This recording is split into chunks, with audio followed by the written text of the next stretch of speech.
I was recently on a stock forum of a company that I have invested in. It was just sort of like a Yahoo stock forum. And one of the commenters there said, I do like our CEO, but I wish the good reverend would not speak on diversity, equity, and inclusion so much. He's spending a lot of the corporation's, his time, energy, and effort, and seemingly a lot of the corporation's mission is being converted into advancing diversity, equity, and inclusion. And these are, social values, advancing a certain suite of social values. And someone answered him and said, well, he has to do that. There's this major investor, there's the connected money people for this financial corporation are insisting that he do that. And once he called him the Reverend, he called the CEO the Reverend because he was evangelizing on DEI so much. And then they said, well, he has to do that because this connected financial entity, I believe it was BlackRock, don't quote me on that, but I think it was BlackRock, is pressuring him to do that. They're leveraging their investment dollars to have these corporations go this way and spend energy and effort on that instead of making their shareholders money. Like Colonel Kurtz says, it hit me right here like a diamond bullet that the new civil religion, the religion without God, backed by the state, funded by the printing press with infinite fiat dollars, is scarier than the Christian right could ever hope to be. I know that people are terrified of the Christian right, and honestly, I knew a lot of those people, and I didn't want them running the country either, is what I concluded. But there's no way they could have ever pulled off what is being pulled off right now. That everyone said separation of church and state, separation of church and state. And when that religion had a God, it was easy to do. When that religion was divided into 100 different or more sects, that was easy to do. To tell them, no, don't go any further. There can't be an institutional mixing. And I think it's been carried too far, honestly, quite a bit too far. But there's no such barrier to this new civil religion. You just dispense with God, and they can push all the values they want.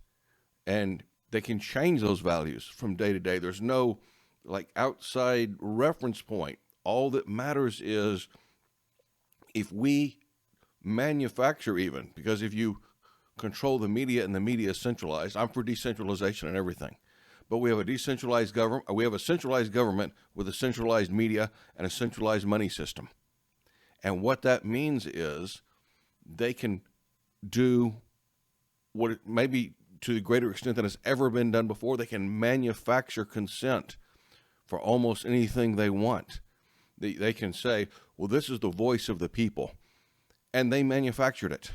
Most people would not feel that way. Maybe no one person feels exactly that way, but they can manufacture the consent through telling the company CEOs, you'll get on board with this program, or we'll crash your stock. And then the education system, the funding there comes from Washington. And if there is someone in the way, some media group in the way, they can just print up the money to buy them out, and then that voice is no longer heard. And so they have the power to manufacture consent, and then what they're doing is they're saying that opinion that we've manufactured, it is the communal voice of our population. It's the voice of the people, which since they've got God out of the way, that's the new voice of God. And they can take it further than even through history. If you find some oppressive religious regimes, those guys didn't have the tools to take it as far as these people do. Now, you may say, oh, but I like the values that the government is pushing. Yeah, you like it today, but there's no restraint and there's no certainty. You could be the friend of the state one day and the enemy of the state the next. There's no outside standard by which to judge how good this morality is. And I want to give you a quote. And this quote, this guy was so smart. He's wrote this in 1908. In 1908, Chesterton said in a book called Orthodoxy, The modern world is not evil. In some ways, the modern world is far too good. It is full of wild and wasted virtues. When a religious scheme is shattered, it is not merely the vices that are let loose. The vices are indeed let loose, and they wander and do damage. But the virtues are also let loose, and the virtues wander more wildly, and the virtues do more terrible damage. The modern world is full of the old Christian virtues gone mad. The virtues have gone mad because they've been isolated from each other and are wandering alone. Thus, some scientists care for truth, and their truth is pitiless. Some humanitarians care only for pity, and their pity, I'm sorry to say, is untruthful. That is Chesterton in 1908. Another man from that generation, or the one immediately after it, I guess, was C.S. Lewis, who pointed out that if you set out to oppress someone and take away their rights, then your conscience is their ally and restrains you. You can only go so far because you know you're basically defrauding those people and you're hurting them and doing bad to them. But if you think you're trying to help them, if you think you're trying to re-educate them, if you think you're trying to free them from their shackles of ignorance or what have you, if you think you're doing good, then there's no limit to what you can do to them. There's no restraint to your behavior. And that's where we're coming to. That's where we're getting at. And I think you can see when there is no outside standard, and what they're trying to do is say, well, this is the voice of the people. This is our democracy speaking. That dissent isn't just people who disagree with the dominant view. It's a disease. It sort of interferes with their whole claim to legitimacy, because their whole claim to legitimacy is now based on, well, we've manufactured this consent, and this is the voice of the people, and it's what the people want, and that's what we've got to do. And you say, well, wait, I'm one of the people. I don't want that.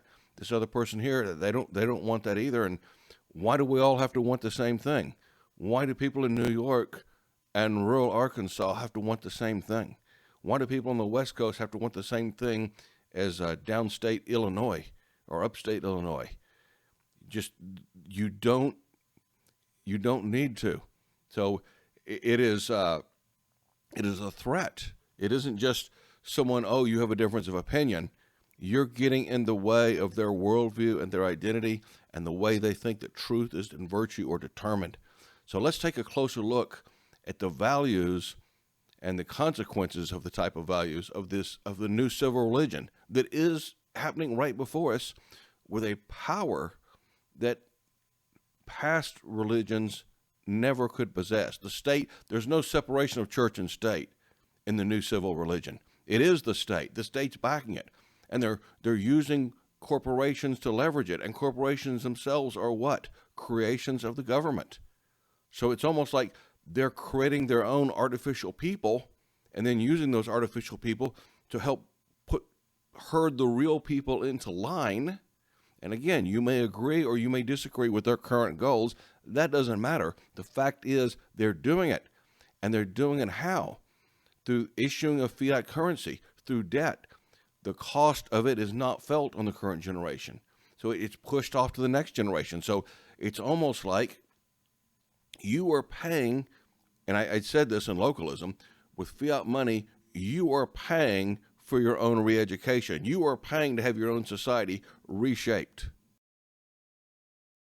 Just take some examples of these unbalanced virtues that are wandering around unconnected to the larger truth. It's good to follow scientific truth as such. But again, like he said, if you don't combine it with mercy, scientific truth can become pitiless. You can become a social Darwinist and say, well, we're going to evaluate these people on our objective standards here and decide who's worth saving and who's not. We'll give health care to everybody, but then we'll decide who gets it and who doesn't. Or the upper class no longer feels an obligation to provide charity for the lower class, especially if the lower class, or if they say, yes, we'll take care of you, they expect something in return. What do they expect? They expect the lower classes to take direction from them. In other words, you give up your freedom for us taking care of you. If you're bucking the system and you're disagreeing with us, and you're saying that we're doing something bad, we don't like that, and so we'll stop taking care of you. Or, since that's seems a little too harsh right now, they can layer it on and say, well, it's not that we want to eliminate all these useless people in their minds, but the planet just won't sustain them. We've got to protect the planet. So we have this higher good of environmentalism. And so you can feel self-righteous loving the planet, and even if you don't love your mother. So, virtues get out of balance. Or, let's say someone tells the truth about certain forms of sexual deviancy, which is a big no-no in this culture. You're not supposed to do that. And regarding people's feelings and being sensitive to their feelings about that isn't wrong, and not, being abusive to them because they make different lifestyle choices still, or they wish to use different pronouns or whatever. It's not bad to regard their feelings. But if you do it at the expense of truth, if you never point out, here's where that leads, here's the result of that, here's the average age of death for someone living as X and Y, here's what your future will look like. Is that really even love for the person? Or is it just going along with the message that is really, it's a virtue unmoored to reality, just like Chesterton was talking about. Now, so the society is not without virtue, but it's self-constructing its own false morality of contrived sins and contrived virtues, and the state is in partnership. It's in partnership with big finance. It's in partnership with big business. And of course, it's in partnership with big religion. Don't think religion, when your money is dirty, don't think your religion will stay clean. It won't. Your politics will be even dirtier than usual. Your business will be dirty. And your religion will be dirty. Your science will be dirty because the money's dirty. And the money is used in every transaction where we all use it. So they're building up their own religion with their own code. And people that, are brought up on the traditional Western style Christianity, they're not getting it. They're not understanding what's happening. They don't understand the self-righteous certainty with which adherents of the new religion, the new civil religion, state-backed, men in lab coats are the new high priests. They don't understand. Gee, they're acting like I'm the bad guy. Yes, they believe you are the bad guy. Okay? And they say, well, how could those people don't seem to have any morality? Yes, they have a morality. They're constructing it. It's not transcendent, but they have their own morality. And their own morality is more dangerous than their sins. That's what Chesterton was trying to say. Kind of like the Bible, the story of the Garden of Eden all over again. They want to determine for themselves what is good and evil. And they've determined that they're good and God's evil. When originally in the story, when Adam and Eve ate the fruit from the tree of knowledge of good and evil, the first thing they found out was that they were evil. But now, unmoored to truth, mankind's decided that God is evil and they're good. So, we can't settle this question. Traditionalists are saying you guys are sinners. The new morality, the new civil religion is looking at traditionalists and saying you guys are the sinners because you're the dissenters for our new morality. And who's the sinner? You can't answer that question until you determine who's operating from a foundation of truth. So the question is whether there's a God-ordained moral order to the universe which applies regardless of human desires, or whether we can construct our own morality that's as valid as any other can possibly be. And that's really the question. immorality built on the foundation of the collective feelings of humanity. And is that the highest value, or is there a higher order above man? And that's kind of why I think that the younger generation that's sort of been brought up on this is so determined not just to say, I don't believe in God, but to make God the bad guy, basically. You have to make God the bad guy in order to demonize people who still hold to that faith, in order to what? Force your competing religion, because that's kind of what it is. You're competing religion on people where good is decided by the hashtag current thing. So, the church today can't speak repentance to the youth. The youth are offended at the very idea that they've done anything for which repentance is needed. They think the church needs to repent of their churchiness and be like them. So they have, and what do they have? They have a new works-based system of righteousness. Now, does that produce righteousness? No, it didn't for the church, and it doesn't for them either. It produces insecurity or arrogance. That works-based systems, this is one of the main tenets of that old-time religion, Christianity, that works-based systems produce either insecurity or arrogance. If you think you're doing well, then it produces arrogance and judgmentalism, because you're making yourself miserable following these rules, and so you're really hard on anybody that you think is not doing it right like they ought to. Or insecurity. If you're no good at following those rules, you think, it's beyond you and there's nothing you can do.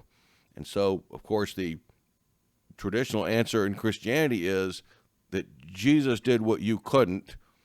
Just trust him and do your best and be nice to each other. And don't worry about doing the right thing to score brownie points with God. Jesus has got all the brownie points you're ever going to get. And so you can do the right thing for the right reason. And that's sort of been a relief for trying to obtain righteousness through following the law. But can the new civil religion offer that? Not at all. Not one bit. They have to keep people hopping with good works and how loudly you can denounce whoever's fallen out of favor today, and how loudly you can voice support for whatever hashtag current thing is, even if it was the opposite of what you were cheering for last month, because the political winds have changed.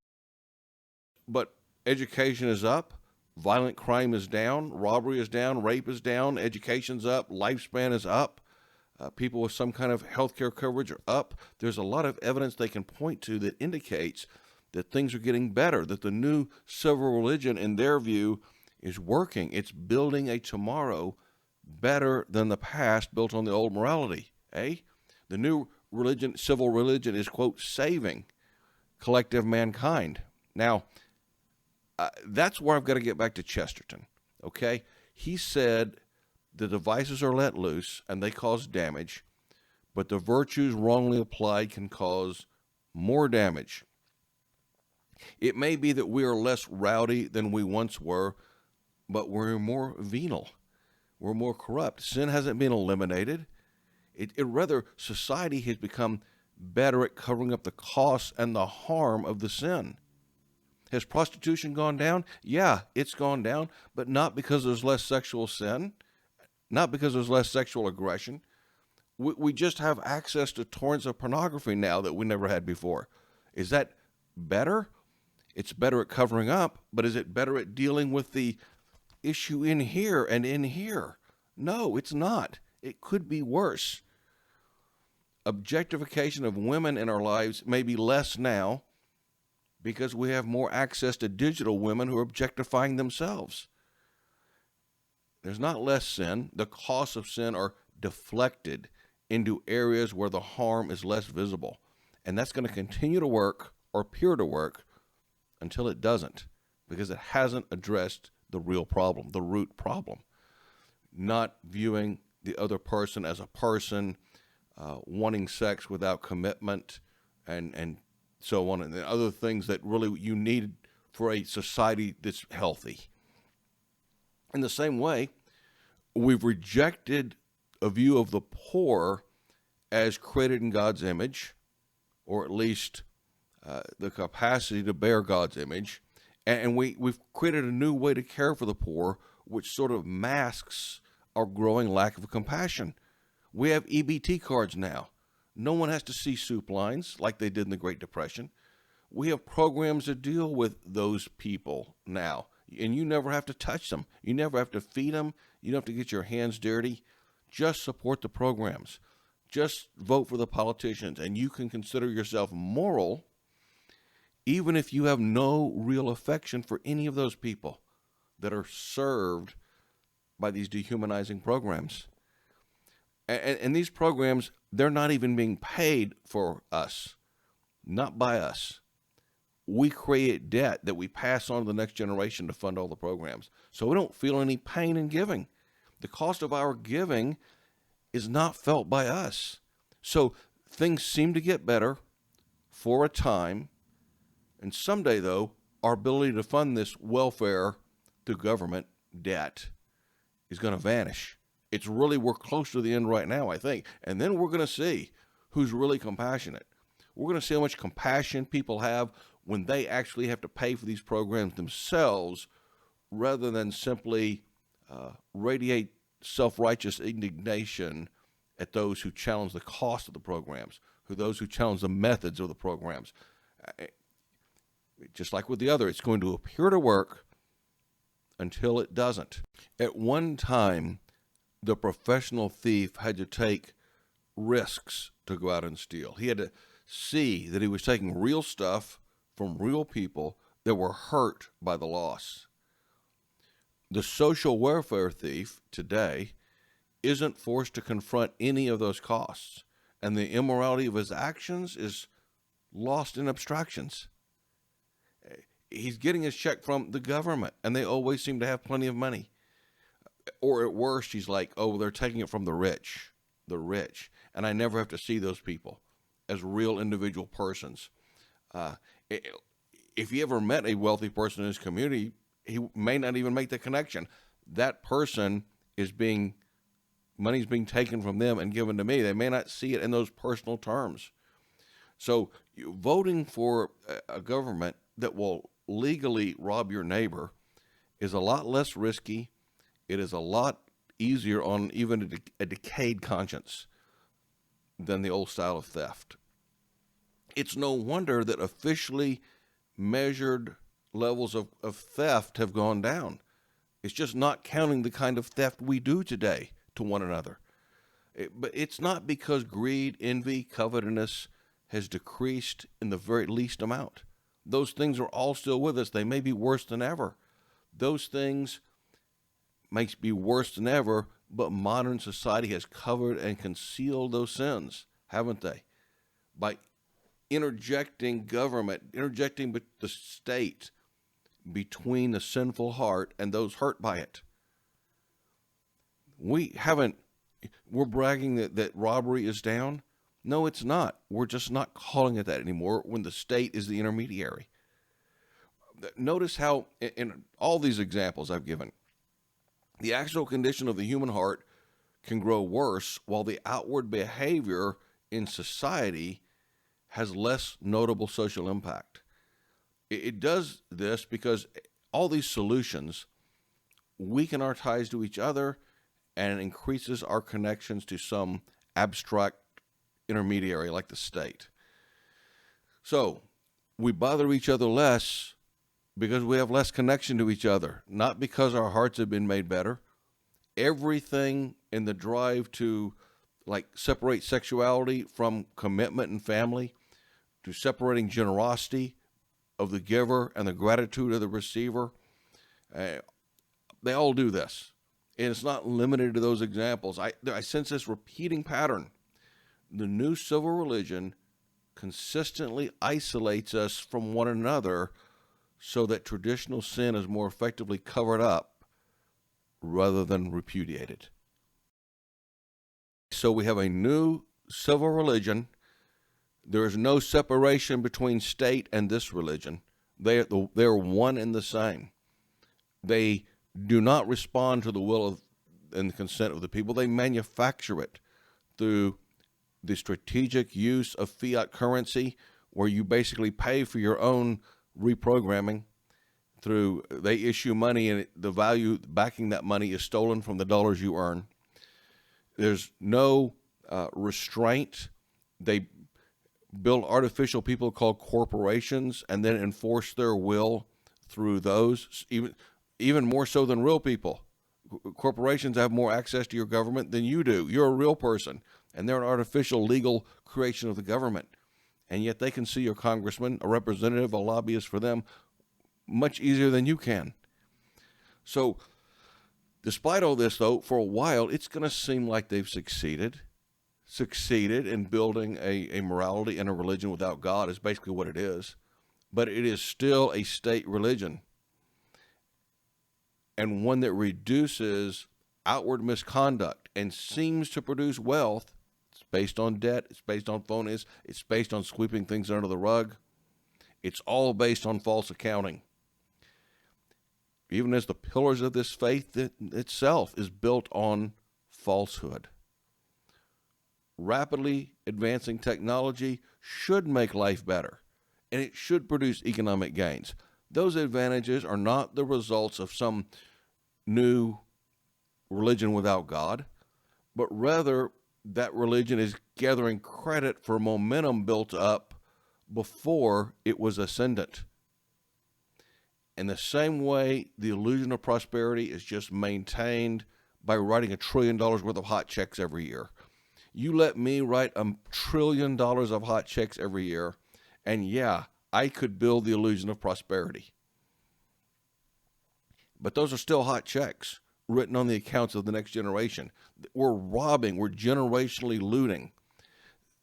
This generation, because the government has attacked ideas and restraints from the past and basically tried to portray everybody in the past as a bunch of ignorant bigots who didn't understand anything, and we know so much more now, and most of mankind's knowledge is contained in our generation, and a bunch of other arrogant things they've filled the heads of this generation with.